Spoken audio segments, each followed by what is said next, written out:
Welcome to Hungry News. Now, this is our 17th program, which means, well, something. So, today I'm going to answer more questions, just for fun. But first, I would like to declare a rumor or a joke about Hungary to be true. So, the rumor is like this. Under communism, we had a big government debt, but we lived well. Under capitalism, we have a big government debt, but we don't live well. Yes, it's true. And it's a saying around Hungary that communism was really good, although it had its disadvantages, but seriously, we lived really well. Salaries were high, everybody worked, so even if you had the worst job in the world, which is doing nothing in a factory, you had your salary and you worked. That is a great achievement. However, you could not criticize the system and stuff. We all know what happened in communism. Now, the question is that, let's see, I'm not sure, but does Hungary have a socialist party or one that is not? Okay, so I get the idea. So does Hungary have a socialist party? Yes, we have. We have a socialist party which was present in the socialist era. Now, it's really funny that they were the ones who didn't want to go back. And apparently, our currently leading party, who is against socialism, seems to be going back. Because there are some laws which is frowned upon in the EU. For example, the one which restricts free press. Now, it sounds really bad, but it's not that bad because it seems like a very lazy rule. So either a political party applies this or they don't. In some cases, they did. For example, there is a great, and I mean not that great in quality, but great in viewers, there is a great Hungarian news portal called index.hu. This news portal, a year ago, started to make videos with a small crew inside the parliament. These videos were quite practical. They were sums of a week's parliamentary discussions.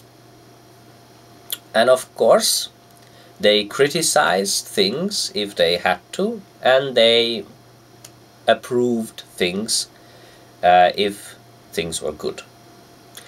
So, during Christmas, they made a little music video about criticizing the government.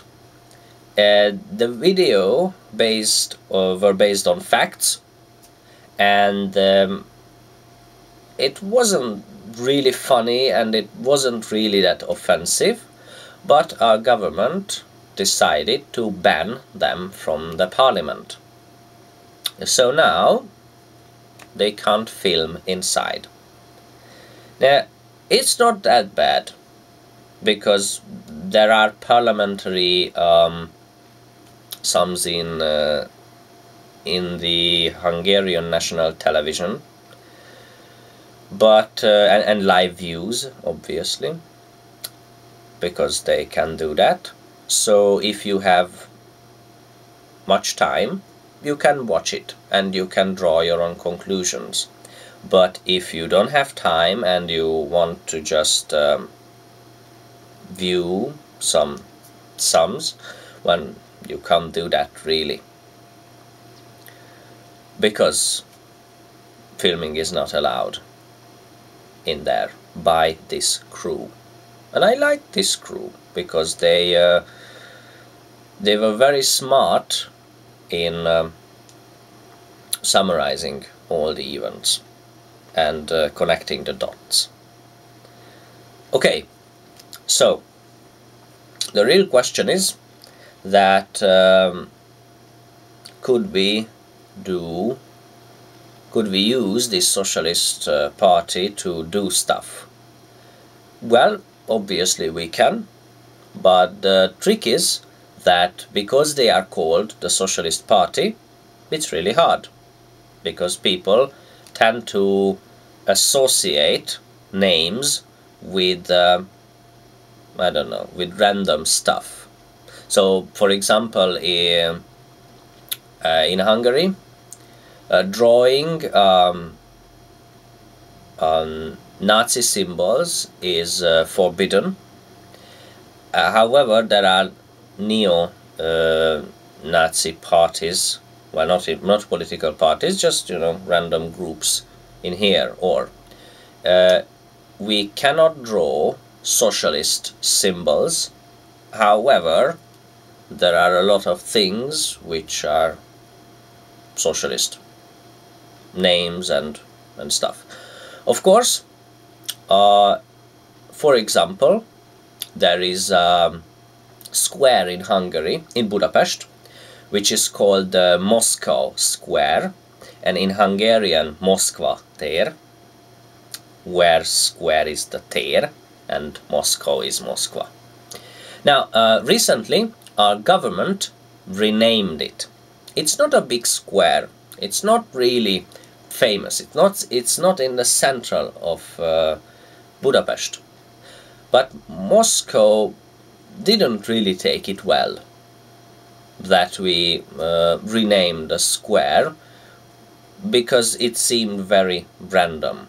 So even though we might want Russia's help someday, it seems that they are a bit upset about these things. And they are upset, of course, knowing that the socialist after the socialist era we seized any connections with the Russians. So that's about it. Now, I know that this episode is more boring than usual, and just I would like to thank you for being present and viewing this. Okay, let's move on to the next question. Also, does the country not have the right to be mad at the EU in some ways? Well, I don't know. I mean, honestly, I don't hate the EU. It made life easier. I don't know if the European Union did some things.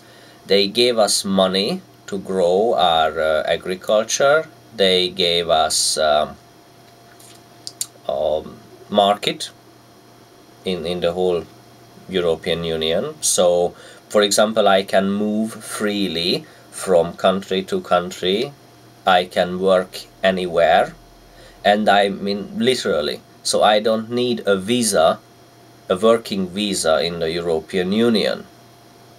Of course, if I want to work for more than a couple of months or a year, then I should get a working visa of some sort, but it's for administrative reasons only. So I can go, for example, into the UK and say, okay, I want to work here.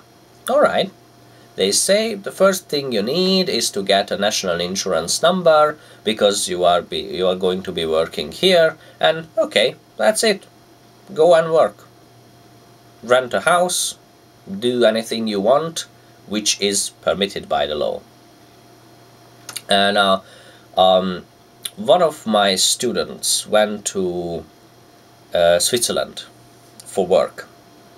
He had an invitation, and even though with that invitation he had a really hard time to just do all the stuff, all the administration, and to answer all the questions.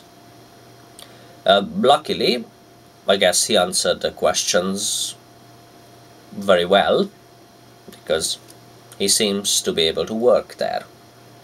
But it's really hard. So, let's say, I can't be mad about the European Union because they gave us money. I can't be mad because they gave us opportunities. And, well, I don't know. For example, when you ask me, can I be mad? Then I think about, for example, I think about when the United States invaded Iraq. I mean, it was a military presence in a country. So, if Iraq was my country, I could be upset, because foreign troops came to my country and did stuff. But, to tell the truth, as long as European Union troops do not invade my country, well, I'm glad, honestly. So I don't know if our government had to make any treaties or financial contracts with the EU which we didn't want to do. Frankly, news about Hungary in Hungary are quite detailed. So I think I should have heard about things like this. I'm not sure though. I'm not that into politics and contracts and stuff. But I think not. Okay, so... Okay, next question is... No, that was not any question. Just hang on a second. Okay, sorry about that.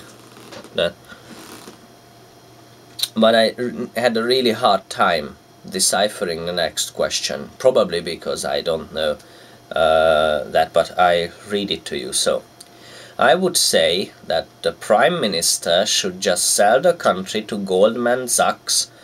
Were they not the ones that advised Hungary to sell private? Now, if I had to guess, I would say that this question refers to that after to become a capitalist country, after that we became a capitalist country, we sold a lot of our governmental institutions and companies and privatized them. The trick is about being private is that it should be a good thing. However, there is a great problem with it, at least there was a great problem with it, because imagine that in the socialist era we had a prime minister, some sort. I think it was called the first secretary, and we had a political party and stuff. And you know, politicians would like to gain more power and money, that's why they go there. So, when they privatized the companies, it went like this. One of the member of the parliament, who was very loyal to the first secretary, for example, got 3 factories. What he did with these 3 factories is that he fired everyone and sold all the assets of the factory. Or he didn't fire anyone, he sold the factories to foreign rivals For example, if we are talking about can factories, you know, they are making canned food, some kind of, I don't know. Then this person sold the company to a foreign rival who also made canned food, and that foreign company fired everyone, closed the factories, sold all the assets, and now we imported that company's canned food. Now imagine that on a on a scale of a whole country.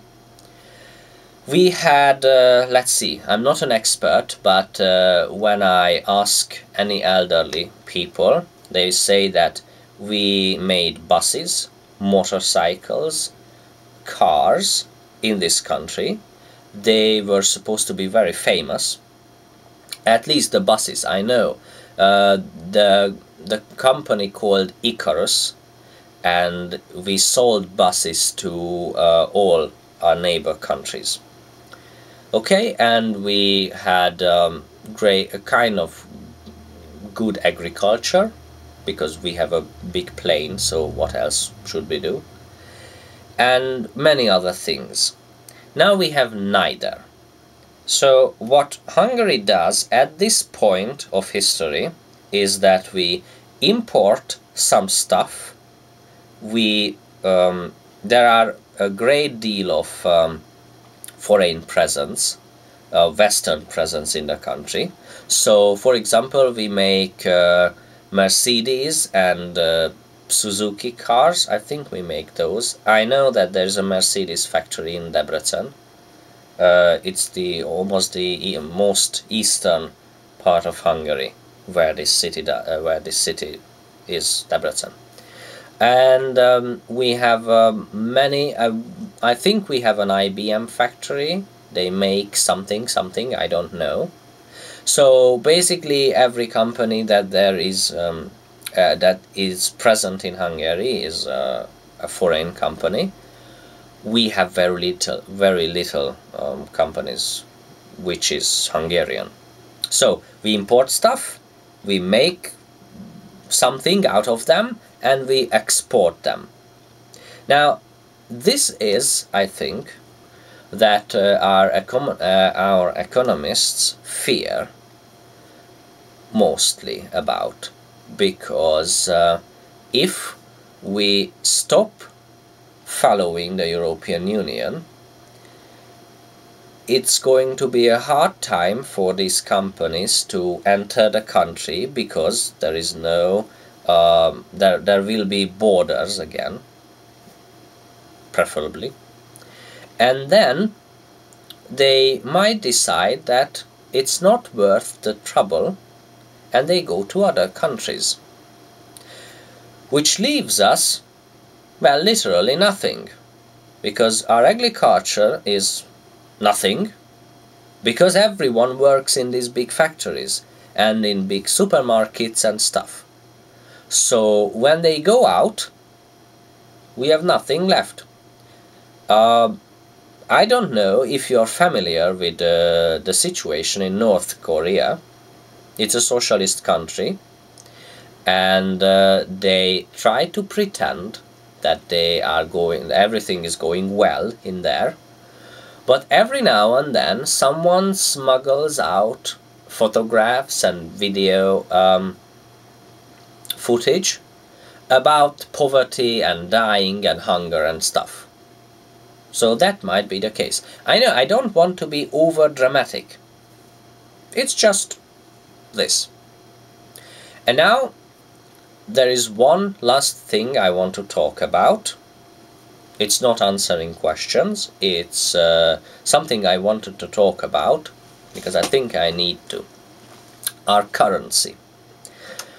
The currency of Hungary is the Hungarian forint. For us, it's just forint, obviously. Now, when we joined the European Union, they created a plan, I mean the EU, for us.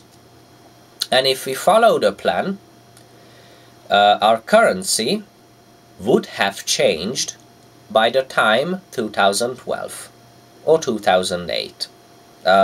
These were the two dates. Now it's 2012 and we didn't follow the plan, obviously, and now we still have forint. Now what it does is really interesting, to me at least, because we have our own currency. We are independent in this case. So when there was a great recession, or there is still a great recession, where the euro, that currency, was going down, for us it was good, a little bit. But now that our government is facing against the European Union, for us euro is getting more expensive. What it means that €1 in last summer was about 260 forints or 70. Now it's 310 or more than 310.